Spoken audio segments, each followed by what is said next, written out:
What's going on, guys? Welcome to Trucking with Old Snapper, and I am Old Snapper. Well, if you're new to the channel, hit that like and subscribe button. Help me out. I sure appreciate it. I just drug up. I just notified Polly that I'm leaving, and we're going to talk about it. But before we talk about it, we're going to talk about this.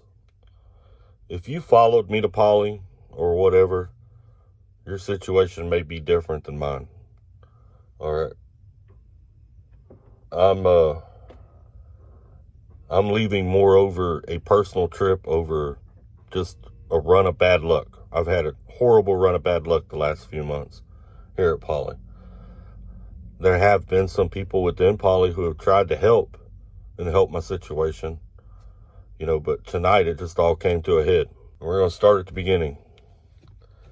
First off, I pick up this load over in Chester, South Carolina, coming out here to Georgia. It's a short run, a couple 100 miles. I don't ever say no. Any company I've ever worked for can tell you I never say no. If you need me to do something, I'm going to do it. The load before this was 32 miles, and I ran it. A lot of drivers will gripe and moan and all that kind of stuff. I don't do that. You need me to run that load? You need that load covered? I'll cover it. Let's get it done. And normally I do that because dispatch will normally take care of you on the other end when you do stuff like that. It works out for you. And my issue here is not a dispatch issue. So anyway, I pick up this trailer, which is old, by the way. And that's one of the reasons that I've had a lot of frustration here. The equipment is just not all that great. This is a 2006 trailer that I picked up. We got owner-operators out here that are broke, that are not running equipment that old. Not trailers, anyway. A lot of shippers and receivers won't load a trailer that's more than, 5-6 years old. I know when it comes to food, a lot of them are like that. But anyway, so it's a really old trailer.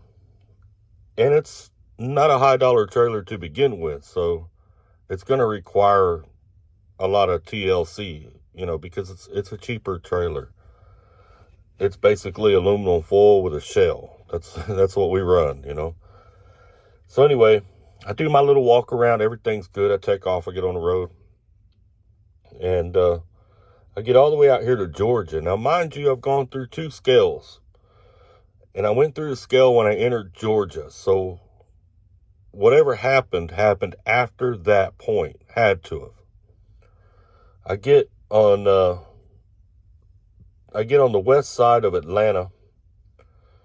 And boom, I see red and blue lights behind me. I thought, crap, getting pulled over. So I pull over. Officer walks up to the window, and I got some of the recording. I got recorded the audio from the end of my dealing with that officer. I'll put that at the end of this video. Officer walks up to the window, asks me if he can open the door. I said, yeah. He opens the door, unlock it for him. Tells me, he says, you don't have any taillights. And when you turned on your flashers, your right side is not working. Okay, all right. So I figure it's probably the pigtail. That's normally what it is. But I'm not going to get out of the truck while I'm dealing with that cop. Cops freak out when you get out of the vehicle. So I stay in the vehicle. I'm going to let him do his thing. And then when he gets done with me, I'll jack with that pigtail. And that'll probably fix it. Because that's the way it is on most of the time when it's a light issue on a trailer. So the cop ends up doing a level 2 inspection. And he just writes up that tail light. Puts me out of service. I was 8 miles from where I was delivering at. So the cop's pretty cool, as you're going to see in the video. He tells me, he says, look, he said, I know you're headed right up the road. Go ahead and head up there. Get off the highway and just make sure you get it fixed before you get back out on the highway. Yeah. All right, sir. This is a level 2 inspection. The violation is for the tail lights not working on the trailer. Okay. It does put the trailer out of service, so I'm gonna let you, since you're going right up here to the exit, just make sure before you get the trailer back on the road, fix those tail lights. Okay. Yes, sir. I get you to sign right here, and I'll give you a copy. All right. Cool. This works. because I'm running split logs as it is, and I'm tired as hell. Because on these little short runs, you know, it's just hard. That's a whole nother story within itself. I'm running split logs, split sleeper berths, doing this load. My plan was to get over here like I am right now. I'm parked in a warehouse, one warehouse over from where I deliver on the next street. And I figured I got an early morning appointment at 6:15 in the morning. I can check in at 5:15. Once I get unloaded, I'll pull back out, pull over here, or pull on the road, call breakdown, and get it fixed. Because as y'all know, when you call FleetNet or whoever you use, it may be 5 hours before they get to you. It may be 2 hours before they get to you. You never know how long it's going to be. And that means I'm going to be up and down throughout the night, because normally FleetNet will reach out to the mechanic. Then the mechanic will call you. They'll verify what's wrong with your equipment. Then they'll tell you when they'll be there. Then they'll call you again a little while later, you know, because that's normally when they're arriving. So you're up and down. You're not going to get a full night's sleep, and I'm already tired as it is. So I didn't want to deal with it tonight. I wanted to deal with it tomorrow, and it wasn't hurting anything. All right? It just has to be fixed before it gets back out on the road. Doesn't have to be fixed right now. But you do have to, within 24 hours, report it to your company. So I take a picture of the inspection, and I send it to the driver supervisors. I sent it to all 3 of our driver supervisors. And one of them, and I'm not going to say his name, one of them reaches back to me, one that I normally don't deal with. I don't deal with him very often at all. And I explained to him the whole situation in the first paragraph. You know, like, hey, I got this. It's an out-of-service inspection. I deliver early in the morning. I'll get this trailer fixed as soon as I deliver before I get back out on the road. So I got to go back to South Carolina to pick up a back call going back to Dallas. And he responds to me, no, it needs to be done now. And I'm like, man, are you not understanding? I have an early morning delivery, you know, and by making me do it now, you're going to make me be up all night when I've been up all day. I've been up actually since 2 o'clock this morning, and it is now 10 o'clock at night. And I've been up since 2 o'clock this morning. I did the long part of my split, and then I did the short part of my split where I didn't sleep. I just got something to eat. Then I went and I dropped my empty trailer and picked up my loaded trailer and headed over here to Georgia. All right. So I can deliver this load tomorrow morning. And it has to be delivered early. You know, so I'm tired. You know, I'm old. I've been living on caffeine, and right now I'm just running on pure caffeine. Right now I can't go to sleep anyway. I'm waiting on them to get here. They're another hour out. And I'm going to have to deal with that crap. I might get another 2, maybe 3 hours sleep tonight. And that's trucking. That's the way trucking goes. That's why you'll see truck drivers that are 35 years old and look like they're 40, you know, or 50. That's also why we get in bad moods sometimes and we get cranky. But the part that pisses me off about this is the one driver supervisor I'm dealing with has never been a truck driver. So he doesn't understand what I'm going through right here, right now. So he doesn't care. All he knows is, oh, it needs to be done now. Hold on, man. There's a whole, you don't have any idea what you're talking about. You know, you're putting me in a bind. You know, health-wise, you're putting me in a bind. So it's like, whatever, you know, so, all right, I'll do it. So being a smart ass, I wrote him back. I said, well, reschedule the load. He said, just contact dispatch and try to get worked in tomorrow. What's a Walmart load? They don't work you in at a fucking Walmart. Everybody knows that, okay? If you miss your appointment at Walmart, 98.99999% of the time, they're going to have to reschedule it. All right? Now, mind you, I planned on having home time this week coming up. I've been running the last couple months. I'm tired. I'm burned out. I'm ready to go home. I'm ready to get out of this truck. And this is going to throw all of that off. Because who knows what it's going to take to get it fixed or all that kind of crap. You know, it's probably a wiring issue because the pigtail's not the problem. The fuse is not the problem. So there's probably a wire that's worked its way loose. It's an old trailer. Bouncing down the highway, probably come loose somewhere. And they're going to have to track it down. So depending on what kind of technician you got, that might take 20 minutes. That might take an hour. You know, might take all night. Who knows? You never know when it's an electrical issue. But I just didn't feel like dealing with it tonight. So we go back and forth a little bit, you know, and basically he's demanding that I do it now. He's demanding that I do it tonight. And I wasn't in a good mood and tired, and I lost my shit. I absolutely lost it. I said, I tell you what, I'll do what you want me to do. And get it fixed tonight. And I'll deal with that. I'm already wound up anyway, so I'm not going to be able to fall asleep. And I'll do the best I can, try to get this thing delivered in the morning. Hopefully I don't hit nothing. Being half asleep, trying to back into the dock. Having been awake so long.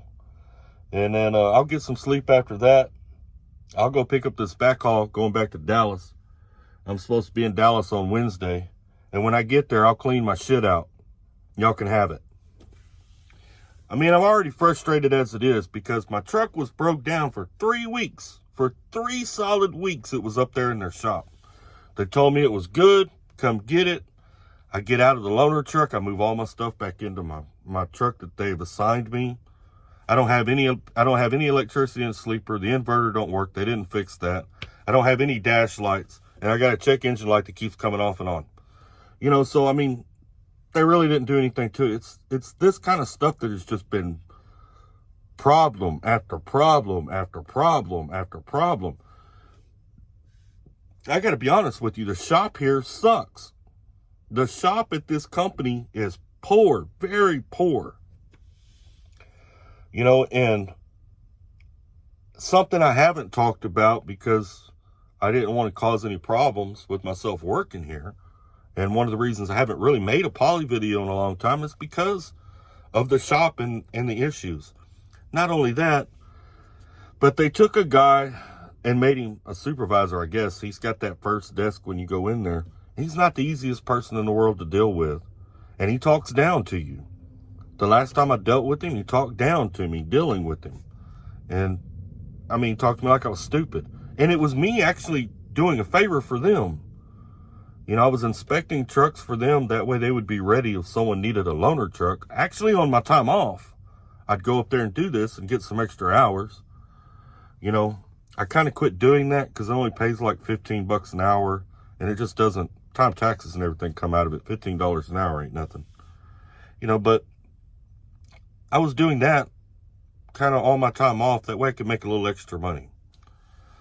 And one of their trucks I was inspecting didn't have a book in it with all the paperwork, you know, the registration and all that stuff. So I go in there to get one.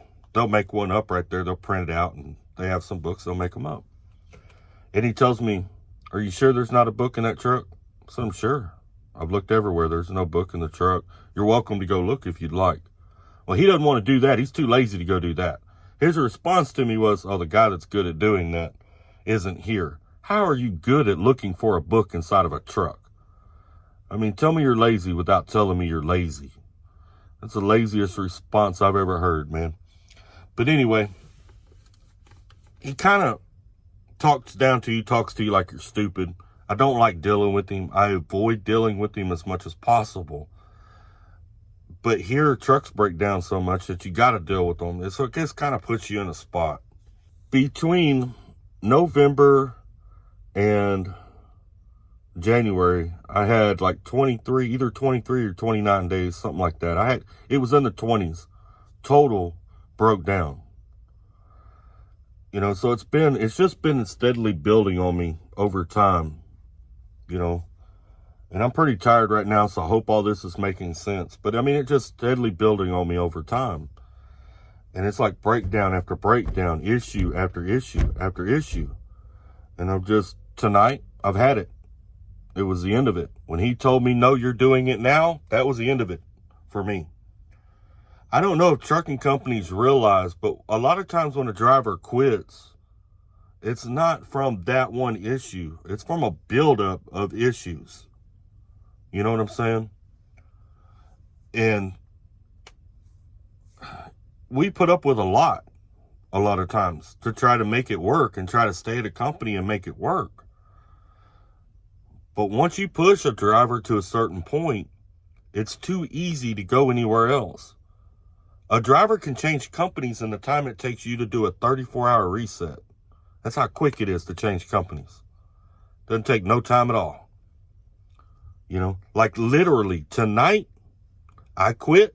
I sent a text message, going to work somewhere else. I mean, it was that quick. So Polly's trailer is going to get fixed tonight. I'm going to do the best I can to get this thing delivered in the morning. I'll go get my next load. I'll deliver it in Dallas, and then I will move all of my stuff out and go on down the road to somewhere else. Now, I'm going to say this. Polly has a lot of good qualities. There are a lot of good qualities here. And you can make really good money at Polly. Really good money. But it comes down to the luck of the draw of which truck you get. And I've noticed here recently we've started using older trailers for some reason. I don't know why. Like, this is a 2.4 trailer. This trailer shouldn't even be on the road, but I mean, it's a 2006. It's one of the older trailers I've hauled. I know my last trailer was a 2.4 trailer. And here, just because the shop worked on it, I'm going to tell you now, if you're coming to Polly, or if you work at Polly, keep in mind you need to check your equipment, even if the shop works on it. I can't tell you how many times the shop has told me they fixed something and they didn't fix it. That's happened to me more than I can count, both with trailers and with the truck. I picked up a trailer one time that was green tagged and the trailer brakes didn't work. Not a now one of them. You could pull the trolley valve and keep rolling. And it was green tagged. Just come out of the shop, good to go. That's Polly. You know, so keep that in mind if you're coming here. You need to check your equipment. Also, I'm going to say again that Polly is a good company. They have their good qualities. There's a lot of great things here at Polly. But it's not a perfect company, and no company is. It's all a matter, just like anywhere, it's a matter of what you're willing to put up with. All right? The one of my no-goes is micromanaging. If you micromanage me, you can forget it. It just won't, I won't work for you long if you micromanage me. I'm a driver. I know my job. I do my job the best of my ability. I'm going to do it safely. We're going to get it done. I'll be as quick as possible, all that kind of stuff, but don't micromanage me. Tonight, when he responded to me in that way, he was demanding me to do something, not taking into consideration anything else in the equation. You know, not worried about whether snappers had enough sleep, not worried about, you know, anything else. Didn't even ask any questions. Didn't even get an idea of the situation. He's just demanding this is what you're going to do and this is what you're going to do now. Well, the good news is you got Snapper of 2024. You know, I'm going to do my job. I'll finish my job out, do everything how I'm supposed to do it, and then turn everything in how I'm supposed to turn it in on Wednesday or Thursday, whatever it is, whenever I get back over there. And then I'll go part ways and I'll go on about my way. You know. But I will say this, when he was going back and forth with me tonight, he had me just real close to saying, you know what? I'll deliver this load in the morning and I will deadhead back to Dallas. I mean, I was that close to saying, I'll bring your stuff back to you. You can find somebody else to go get that backhaul. But I didn't, you know. As you get older, you calm down more. When I was younger, it was a lot more fiery, full of a lot more piss and vinegar. I don't have that kind of piss and vinegar in me anymore, and I try to do what's right. So even though I'm upset and even though I'm leaving, I'm trying to do what's right in the process of doing it. But I do want to tell the drivers that have come over here, you know, there's been quite a few that came over here that don't freak out. I know the rumor is going to fly, and everybody's going to know I left. Doesn't mean you need to leave Polly. Just like when I left Crete, there's drivers working at Crete that came there when I was over there, you know. And I told them the same thing. Look, Crete's a good company. I'm just in a bad spot right now, and this is not working for me. Same thing for Poly. Poly's a good company. Awesome company. I'm just in a bad spot. I'm running into some issues. And tonight was just the end of the road for me. It was the last thing that I wanted to deal with this evening. I appreciate all of you. There's a lot of you that reach out and text me. I text with a lot of you if I can help you. I will continue to help you if you need help.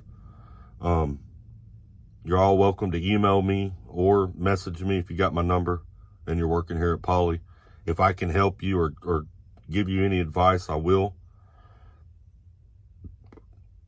Not saying y'all need to leave, because it ain't like that. You take care of you and your family. You do what's best for you and your family. I got to do what's best for me and mine. And right now at this moment, this is what's best for me and mine. Y'all take care. Y'all stay safe and keep trucking.